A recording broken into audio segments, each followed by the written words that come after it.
A commonly asked question when discussing The Legend of Zelda Majora's Mask is, how do you follow up the most acclaimed game of all time? With the benefit of knowing how much of a different beast from its predecessor the game turned out to be, this question tries to piece together the mental steps the developers must have taken in order to attempt such a bold experiment. It's funny then to realize Majora's Mask started development as a simple re-release of Ocarina of Time with remixed dungeons. Eiji Aonuma, who had been a designer for the dungeons in the previous game, decided to secretly start working on new dungeons instead, eventually working up the courage to ask Shigeru Miyamoto to let him make an entirely new game. A request he agreed with as long as Aonuma could deliver the full game within the span of a year. A passion project made within a single year does feel like the kind of condition that one would typically associate with a game like Majora's Mask, but there's a little more to this story still. Because of the time pressure, series veteran Yoshiaki Koizumi was brought along as the game's co-director. Koizumi would be responsible, among other things, for the game's side stories. Now, Nintendo is not famous for its stories, especially in its flagship franchises, but if there's one man in the company that swims against the tide in that regard, it's Koizumi. The man has been literally sneaking stories into Zelda and Mario ever since his initial job as the manual writer for A Link to the Past. His work always manages to combine the whimsy of Nintendo franchises with darker, melancholic undertones.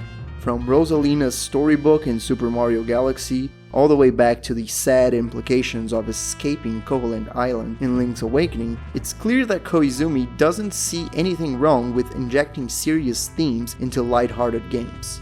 And nowhere is this made more evident than in his work on Majora's Mask. Perhaps due to its frantic development cycle, the game allowed him much more freedom to display his writing, creating a work of interactive storytelling that would rise above anything Nintendo had ever done up to that point, and maybe even since. We know the concept that would become the 3-day cycle is something Koizumi carried over from a different game he was developing on his own, so similarly to Aonuma, it could be argued this was a passion project for Koizumi as well. The result is a story filled with mysteries that captivate players to this day, and I'd like to offer my perspective into the discussion. To that effect, my thesis is as follows. Being born out of these two passions, Majora's Mask is actually two games in one, and the relationship between these two halves is what we'll explore in this analysis. As always, this video will contain spoilers and is better understood if you've played the game, so you've been warned.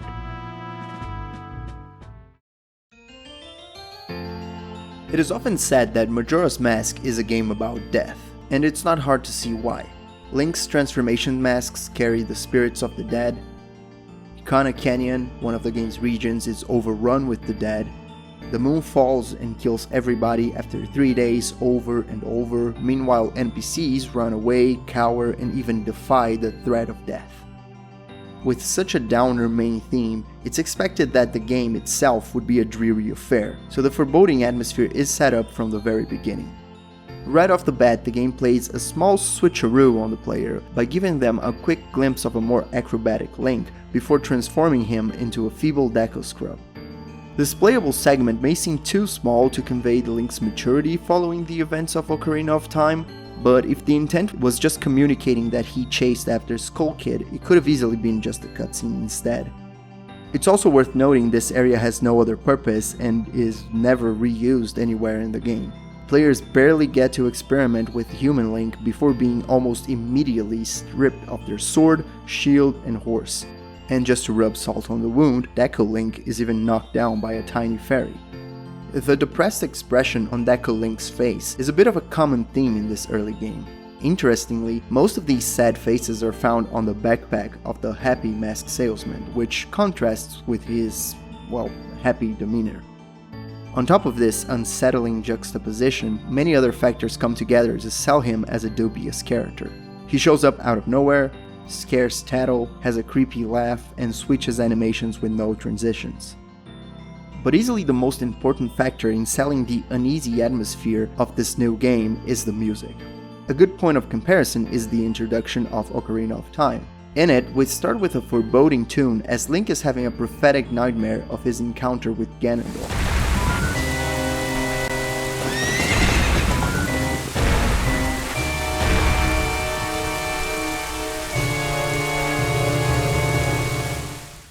It quickly transitions to a more mysterious melody as the Great Deku Tree tasks Navi with finding Link.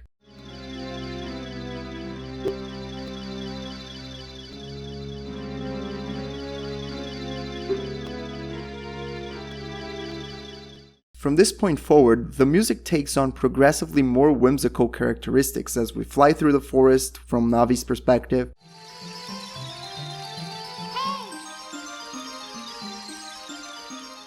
Wake up, Link.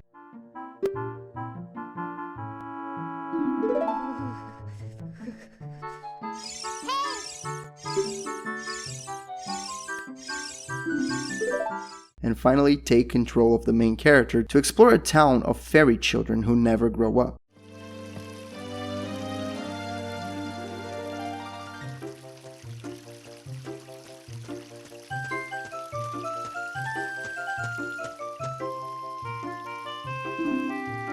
Everything in this intro exudes a sense of naive, childlike wonder, which is a fitting starting point for a game that's about growing up. Contrast that with the soundtrack of Majora's Mask's intro. We start with mystery once again as Link travels through the misty Lost Woods.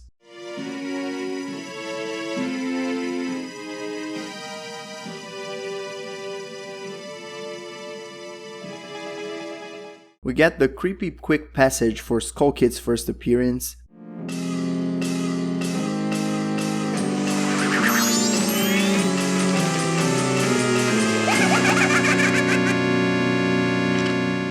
Then there's a frantic chase song as Link tries to recover his horse and ocarina.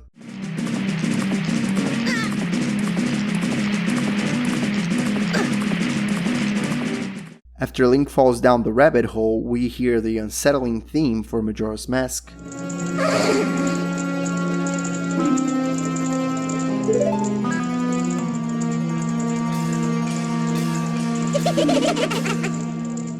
As we make our way out of this underground place, there is no music other than background droning noises.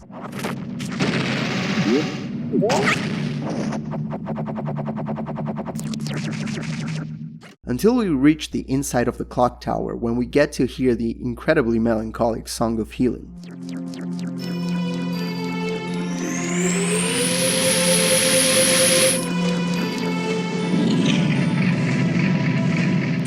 Which transitions to a more awkward version of itself as the salesman introduces himself.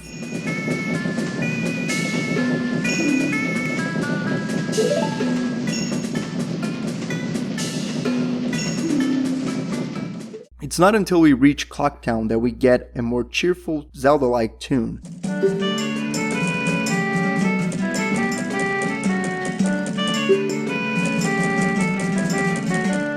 But even that will prove to be a setup for a song that gets progressively more and more distressing as the days move forward.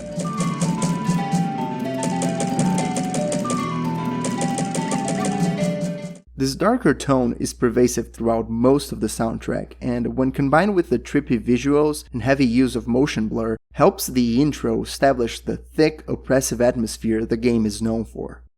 However, the oppressive nature of the game is not relegated to its aesthetics alone, but also greatly felt through its gameplay. We're talking of course about the 3-day cycle mechanic and most importantly, the reason the cycle exists in the first place, the falling moon.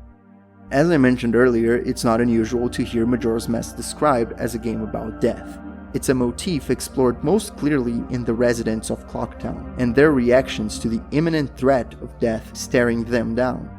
And staring is a key word here because a crucial aspect of the moon's design is its ambiguous expression.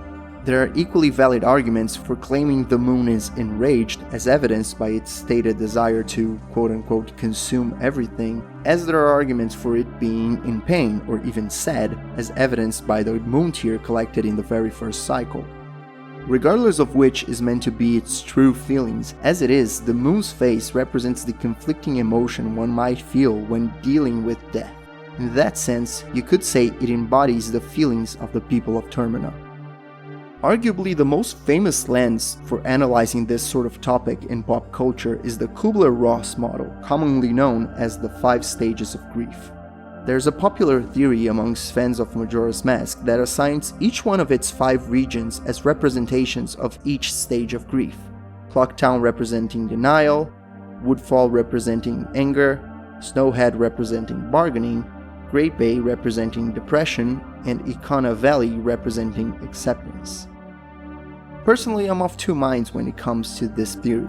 On one hand, I think there are clear nods to each stage of grief for specific characters in each respective region, but on the other hand, more often than not, I see people trying to apply this to all of the region's residents as a more pervasive theme, which I think works for some cases, but not for others. For example, Clocktown is an obvious instance where all its residents are dealing with denial to some extent. Each character has their own way of ignoring and subsequently having to deal with the inevitability of the moon's gradual descent towards them. Since it's the first region players get to visit, I think it makes a lot of people try to apply the same logic of each region representing a specific emotion instead of just the most prominent characters. Because for the next 3 stages, anger, bargaining, and depression, they aren't really applicable to all residents of Woodfall, Snowhead, and Great Bay respectively. Instead, they are more closely identified in key characters of each region. For Woodfall, the main character experiencing anger is the Deku King. When confronted with the loss of his daughter, he lashes out at the monkey instead of trying to look for her. You could argue all Dekus are experiencing anger here, but personally I think they're just mostly following their king's lead. Snowhead is usually where things get more complicated for this theory, since there's not really a whole lot of bargaining happening with the characters. The only tiny moment I can point to is when talking to Darmani's ghost. Out of all the spirits Link will help with the Song of Healing, Darmani is the only one who asks if the player could use their magic to bring him back to life instead.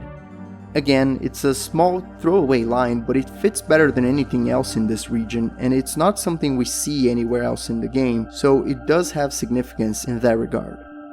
In the Great Bay, there's comparatively little confusion about Lulu being the only character experiencing depression at the loss of her eggs. When trying to apply bargaining to all Gorons or depression to all Zoras, I think a lot of analysis of the game end up stretching the metaphor a bit too thin. Ikana Canyon, on the other hand, is more like Clocktown in the sense that a lot of characters can be seen as representations of acceptance, since a lot of the time spent here is putting uneasy spirits to rest. And with that, we covered all 5 regions in their respective stages of grief.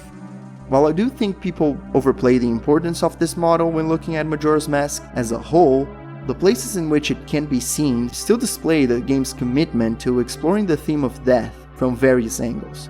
Even if the model itself has been put into question many times, it's still pervasive throughout pop culture, and thus, I'd argue, it definitely colors our understanding of the subject.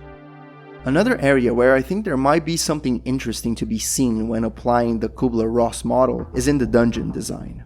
Woodfall Temple is a pretty simple dungeon, but its central gimmick is about cleansing poison from the waters, which could be a metaphor for the poisonous nature of anger. Bargaining is always the most difficult to fit in. It's a stage that seems mostly associated with the desire to control the uncontrollable, in a sort of what do I have to do to make this stop kind of way, as though there's something one could do in situations like dealing with death. The only thing in Snowhead Temple that I would associate with this feeling is how its vertical structure makes it quite frustrating to fall all the way down. If and when that happens, there's not much players can do other than accepting the reality of the situation and start their climb once again. The Great Bay Temple represents depression in the sense of being swept away by the uncontrollable flow of the water, feeling powerless against it, but eventually learning to change it. And finally, the Stone Tower Temple is about acceptance in the sense of adjusting to something that throws your life upside down. Again, part of me feels like this could be something interesting here, but another part is pretty sure this couldn't possibly be intended, given how the design team was structured. Maybe that's also stretching the metaphors a bit too thin, but it does add a bit of a metaphorically mechanical layer to the idea of overcoming these emotions. At this point in the franchise's history, dungeons were cementing their positions as the game's highlight sections, moving farther and farther away from the freeform exploration of the original title. Majora's Mask's inception can be traced to Aonuma's desire to make new ones, and it shows in how intricately constructed these temples turned out to be. It's not controversial to say that these are some of the hardest dungeons the series has ever produced in terms of puzzle solving. So it's even more impressive that the designers had the courage to add the time limit imposed by the 3-day cycle even while inside these crazy contraptions. It signals to me that, at the risk of alienating some players, the designers didn't want players to think of these places as separate from the overall struggle of the rest of the game. If you accept the reading of the dungeons and their respective mechanics as being metaphors for overcoming each stage of grief, the ever-present time pressure would parallel the looming knowledge that death is approaching in the case of someone going through the 5 stages. Of course, there's still one region left after all of this, the inside of the moon. Stretching the metaphor to its logical conclusion, this place could easily be seen as some sort of afterlife. The area is clearly designed to subvert player expectation, as scrolling inside the gaping mouth of the moon that has been terrifying them for the entire game shouldn't logically lead them to the adventure's most serene and peaceful location, especially as its finale.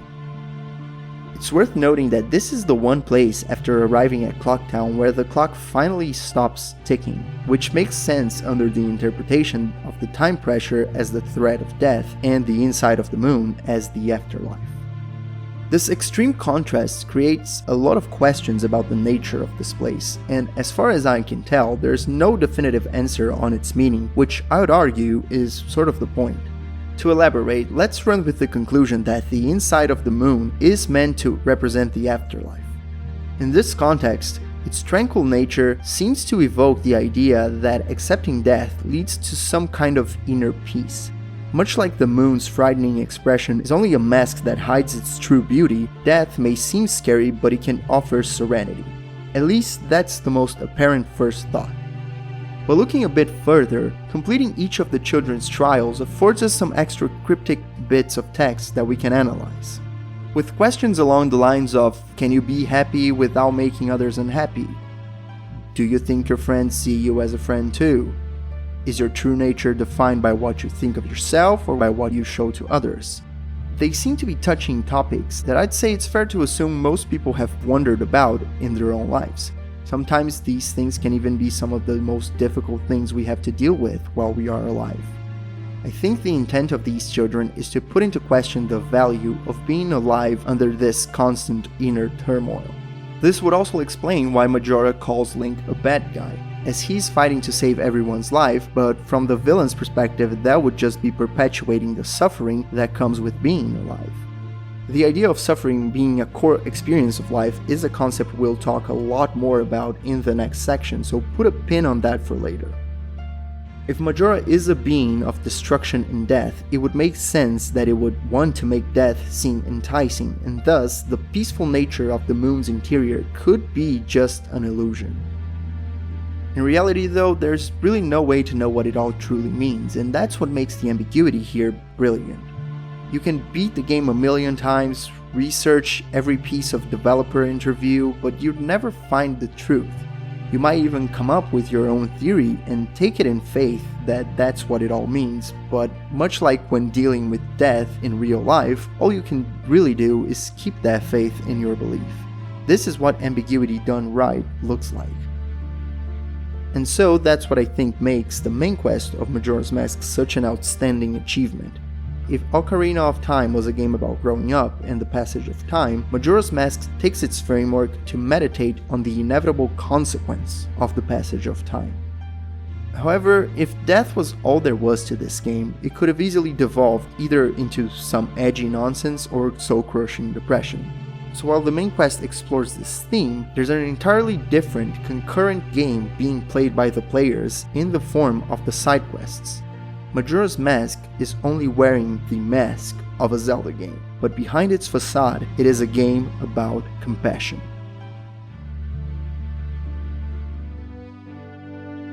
To explain why I think the game is actually about compassion, we'll need to dive into the game's philosophy, which means it's time to learn a little bit about Mahayana Buddhism, and more specifically, the path of the Bodhisattva. Buddhism as a religion and philosophy centers around the attainment of nirvana, which is the state of liberation from suffering. One of its core tenets is the belief that all beings are subject to a cycle of birth, death, and rebirth called samsara. Buddhists believe that even after death, we will continue to be reborn into the realms of samsara until we attain enlightenment and break free from the cycle, which is perpetuated by suffering. In the Dhammapada, the Buddha describes the origins of suffering as follows. From craving springs grief, from craving springs fear. For him who is wholly free from craving, there is no grief, much less fear. This means the only way to escape suffering is to free oneself from craving and attachment. Like I mentioned earlier, this state of liberation is called nirvana and is closely associated with becoming a Buddha. Buddhas can be lone practitioners, but they can also go down the bodhisattva path. Bodhisattvas are enlightened beings that delay their own liberation from samsara in order to help others. To that effect, the 8th century monk and Buddhist scholar Shantideva states, "For as long as space endures, and as long as living beings remain, until then may I too abide to dispel the misery of the world." Bodhisattvas seek to help all beings achieve enlightenment and liberation from suffering, as their actions are strongly guided by compassion. With this in mind, it's easy to start drawing parallels to the world of Majora's Mask. The 3-day cycle would represent the cycle of samsara, and Link is following the bodhisattva path, reliving the cycle over and over until all residents of Termina can escape it. As I mentioned earlier, the inside of the moon could be seen as a metaphor for the afterlife, but under the Buddhist reading of the game, it could also be a symbol for a gateway to escaping samsara, especially because the tree in its interior resembles the Bodhi tree, the place where the Buddha first attained enlightenment. In the game, it is the place where Link can give up a big portion of his inventory in order to obtain the Fierce Deity Mask, the power to completely trivialize the final boss fight and lead Termina into the dawn of the new day.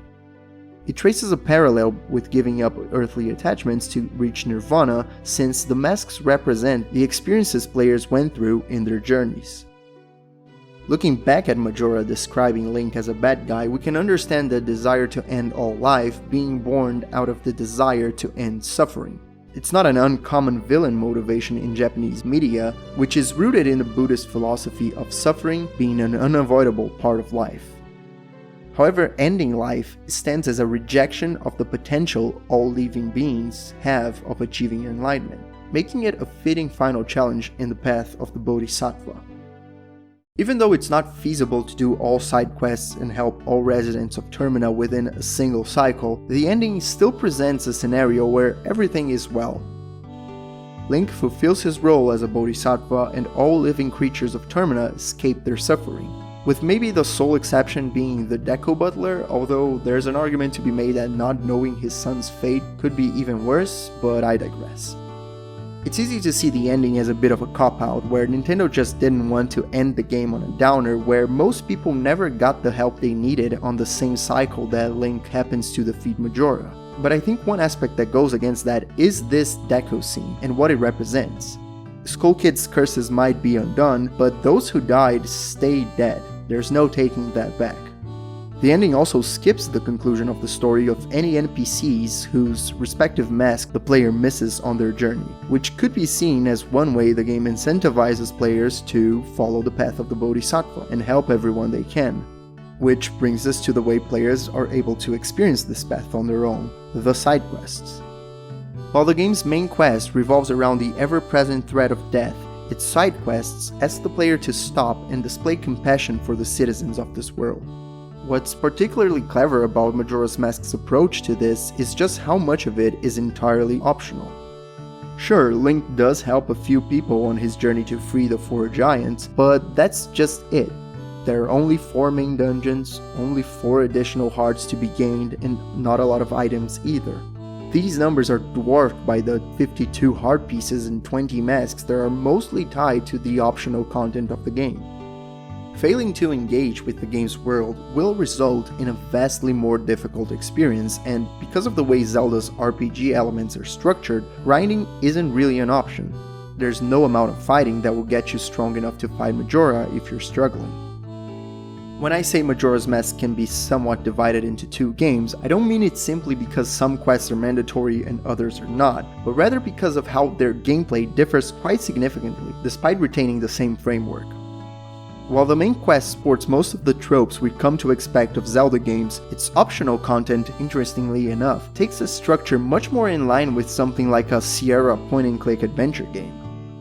The majority of side quests are engaged through a series of trading sequences and fetch quests where the main objective is presenting the right item to the right characters, which frankly makes it sound like a bit of a nightmare, but there are a few elements that make them far more enjoyable than they would be otherwise.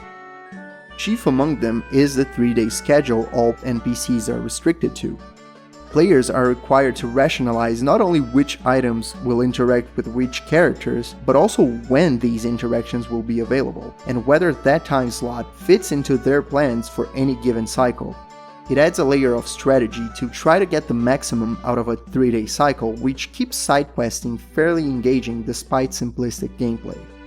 To that effect, the Bomber's Notebook is an essential item in order to keep things organized, but even that isn't given to the player on the main path.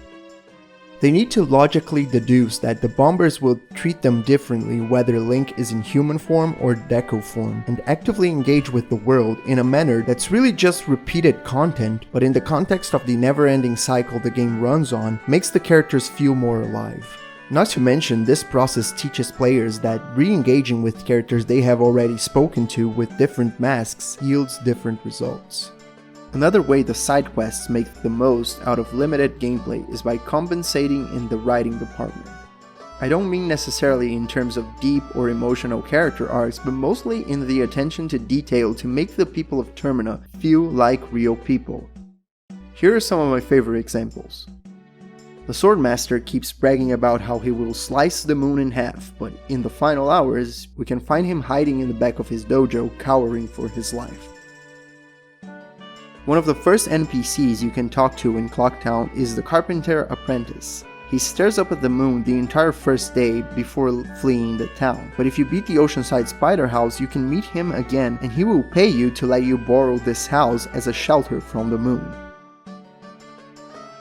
The Gorman brothers are a villainous duo set on sabotaging Cremia's milk business, but they have a hint of humanity if you talk to them using the troop leader's mask, since it reminds them of their middle brother who left to pursue a career in show business after listening to the Ballad of the Winged Fish when he was a boy.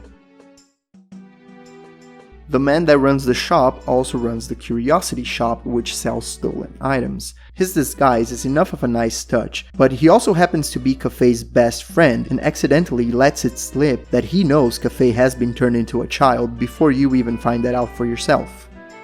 While he is busy doing other things, a part-time employee runs the regular shop. This NPC doesn't even have a name as far as I can tell, but you can learn a lot about him by talking to him using different masks. You can learn he has a band, he's looking for a girlfriend, he can't go to the milk bar because he finds the member's mask embarrassing, and so on. You can also find him trying to get money from a Takuri nest in Termina Field. Again, this guy doesn't even have a name. I think the point is clear. The game puts in the effort to make players empathize with its characters, no matter how insignificant. This has the added gameplay benefit of making every resident of Termina worth a chat, incentivizing players to experiment with various combinations of masks and characters. This is why I say Majora's Mask's hidden game is about compassion. It is primarily focused on understanding the plight of the people and being rewarded for taking the time to help them out. The amount of work put into making a believable world out of Termina cannot be overstated, especially for its time and hardware. The question that comes up is whether it's fair to say players are truly helping these people out of a sense of compassion cultivated by the game, or simply by a necessity of getting stronger to complete the main quest. Being based on winning states and rewards, traditional games are naturally pretty selfish activities. Players won't do something unless there is a reward expecting them on the other side, be it intrinsic or extrinsic. Majora's Mask's main method of incentivizing engagement with its side quests is very traditional in that sense. But one of the twists it provides to this mechanic is the fact that everything will be reset after 72 in-game hours. Narrative closure is itself a very commonly employed type of reward, but in Majora's Mask, you only get to keep the material rewards. Bomb bags, swords, heart pieces, that sort of thing. As soon as the player plays the Song of Time, everything resets, and it's hard not to feel a tinge of sadness when seeing the people you helped on the previous cycle stuck on the same issues you just helped them with. The idea of doing something beautiful and seeing it undone immediately after is reminiscent of the Tibetan Buddhist practice of drawing sand mandalas. It is a slow and meticulous ritual in which monks use colorful sand to draw a mandala over a flat surface. Once the mandala is complete, it is considered to be a temporary work of art and is typically destroyed or dismantled in a ritualistic ceremony. This act of destruction symbolizes the impermanence of all things and the importance of detachment in Buddhist philosophy. You can't really do everything in a single cycle. You can technically beat the main quest if you know what you're doing, but all the side quests and the struggle of most characters are left unattended. Regardless, in a regular playthrough, the game makes you empathize with its characters, figure out how to help them with their problems, and then asks you to undo all of your progress. The prime example of this effect in action is the Anjo and Cafe side quest. It is the most intricate and most fondly remembered side quest in Majora's Mask, perhaps even in the Zelda series as a whole. I think its fame is well deserved, but for the purposes of our analysis, its most interesting aspect is its connection to the mailman. At the very end of this 3 days long quest, there's a fork on the road where you must either deliver Cafe's letter to Madame Aroma in order to get an empty bottle, or hand over the letter to the mailman so he can deliver it himself and be relieved of his duties by the Madame, which grants the player his mailman hat. This act probably won't really save the mailman's life since the moon's impact seems to destroy all of Termina, but it does lift his guilt over abandoning his post. Now, to be fair, one of these paths is more interesting than the other. Saving the mailman feels nice, and you get one of the masks required to get the Fierce Deity mask and the complete ending sequence, while the other path just gives you the bottle, which is a pretty valuable item in Majora's Mask, especially for the Zora egg hunt, but in my experience I always wait until at least Ikana before doing the side quest, so not that useful anymore. Regardless, I think it's safe to say most people that engage with the side quests of Majora's Mask are aiming to get all the masks, if not a completionist run of the game. The path for getting the mailman's hat requires additional steps in relation to the other path, which means players will probably stumble upon the path that grants the empty bottle instead first. What that means is that this branch is deliberately designed so you'll have to complete Anjo and Cafe's story almost twice, guaranteeing players will have to go through the conflict of either undoing the couple's heartfelt reunion or giving up their plans for getting all of the masks. It also rubs a little bit of salt on the wound because Cafe running into the mailbox is one of the first things you see at the start of a new cycle. So if I may get a little personal here, that was my experience the first time I did the side quest. I was aiming for my first 100% run of Majora's Mask, but after finishing this quest for the first time, I decided to go to the final boss instead, to keep Anjo and Cafe together. I can't really point to why exactly their reunion resonated so much with me, but what I can say is, never before and very few times since have I felt so much empathy for a collection of polygons and text boxes. In a sense, you could say I failed the Bodhisattva path. I did save everyone's life, but never helped the mailman get over his personal hurdles. On the other hand, if Majora's Mask is truly a game about compassion, then my anecdote is probably the biggest praise I can give the game. To me, the work's references to Buddhism are a lot more interesting if they work in service of this feeling of empathy rather than as some sort of allegorical retelling of the path of the Bodhisattva. I began the video claiming Majora's Mask was actually 2 games in one, and by now I think it's clear why I think that's the case. It's undeniable that the game focuses heavily on the theme of death, mainly conveyed by its oppressive atmosphere and the constant pressure of its endgame clock, paired with some of Zelda's most challenging dungeons. But to do so in a meaningful way, it must also look at life. The people of Termina are some of the most human you could find in any game at the time, and arguably that's still true to this day. They represent the struggle of day-to-day life, but also how those small moments of happiness make it all worth it. Link is the vehicle of that happiness through his compassion. The game asks players to put themselves in the shoes of Link as he gets to know these people out of his own accord, as most of their stories don't advance his main objective, and then asks the player to familiarize themselves with their routines and schedules, in a way getting to experience life alongside the residents of Termina. Majora's Mask may be two disparate games combined into one, but this combination comes together seamlessly, and each part elevates the other to a cohesive, unforgettable experience to all those willing to take the plunge into its doomed world and its endearing people.